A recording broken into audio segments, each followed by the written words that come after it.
નમસ્કાર, આપ જોઈ રહ્યા છો નેશન પ્લસ ન્યૂઝ. હું છું આપની સાથે હેતલ વગર. સાબરકાંઠા જિલ્લાના હિંમતનગરના સ્વામિનારાયણ મંદિર કાંકણોલ ખાતે 2 દિવસીય રવિ કૃષિ મેળાનો પ્રારંભ થયો છે. રાજ્ય સરકાર દ્વારા સમગ્ર રાજ્યમાં 2 દિવસીય રવિ કૃષિ મહોત્સવનું આયોજન કરવામાં આવ્યું છે.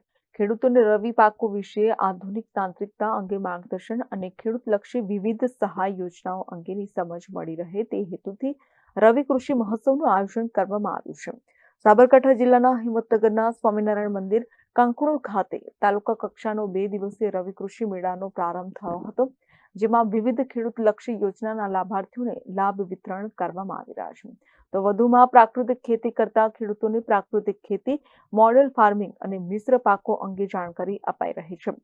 પ્રાકૃતિક ખેતી આજના સમયની માંગ છે તે તમામ બાબતોનું ખેડૂતોને માર્ગદર્શન પણ અપાયું હતું. ગુજરાત રાજ્ય સરકારમાં આપણા રાજ્યની અંદર દરેક તાલુકા લેવલ પર કૃષિ મહોત્સવ આજથી ચાલુ થયા છે. 6 અને 7 બંને દિવસ દરમિયાન કૃષિ મહોત્સવના રૂપમાં દરેક ખેડૂત મિત્રો કૃષિની માહિતી લઈ શકશે અને વિવિધ ટેકનોલોજીનો જાણકારી લઈ શકશે તથા ખેડૂત પોતાના ખેતર પર નવા પ્રયોગ કરવા હોય તથા નવી ખેતી જાણવી હોય, નવી ખેતી કરવી હોય તે માટે વૈજ્ઞાનિક ચીજો સાથે પરામર્શ પણ કરી શકશે.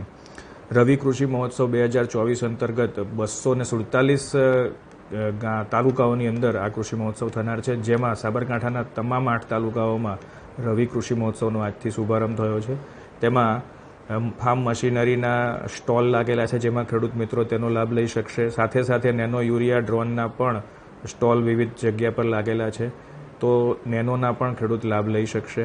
સાથે પ્રાકૃતિક ખેતીના પણ માહિતી અને તેના પીરસતા તજજ્ઞો અત્રે ઉપસ્થિત રહેલા છે, તો કૃષિ મહોત્સવ દરમિયાન એનો પણ ખેડૂત મિત્રોને સારો એવો લાભ મળી શકશે. તથા મોડલ ફાર્મ જે પ્રાકૃતિક ખેતીના બનેલા છે, 100 કરતાં વધારે ખેડૂત મિત્રોના મોડલ ફાર્મ આપણા જિલ્લામાં છે, તેઓની વિઝિટ પણ પ્રાકૃતિક ખેતી કરવા માટે પ્રેરાય તે માટે ખેડૂત મિત્રો ત્યાં જઈ શકશે. ટૂંકમાં રવિ કૃષિ મહોત્સવથી ખેડૂતોની ખેતીને સર્વાંગી વિકાસ થાય અને ખેડૂતોની આવક ડબલ થાય, જે માનનીય વડાપ્રધાનશ્રીનું સપનું છે, એ સાકાર કરવા માટે રાજ્ય સરકારશ્રી તરફથી આ એક પહેલ છે. ધન્યવાદ. Bureau report, Nation Plus News, Sabarkantha. સમાચારોના સતત અપડેટ મેળવવા માટે અમારી નેશન પ્લસ ન્યૂઝની યુટ્યુબ ચેનલને સબસ્ક્રાઇબ કરો, બેલ આઇકન દબાવો અને જોડાયેલા રહો ફેસબુક, ઇન્સ્ટાગ્રામ અને ટ્વિટર પર.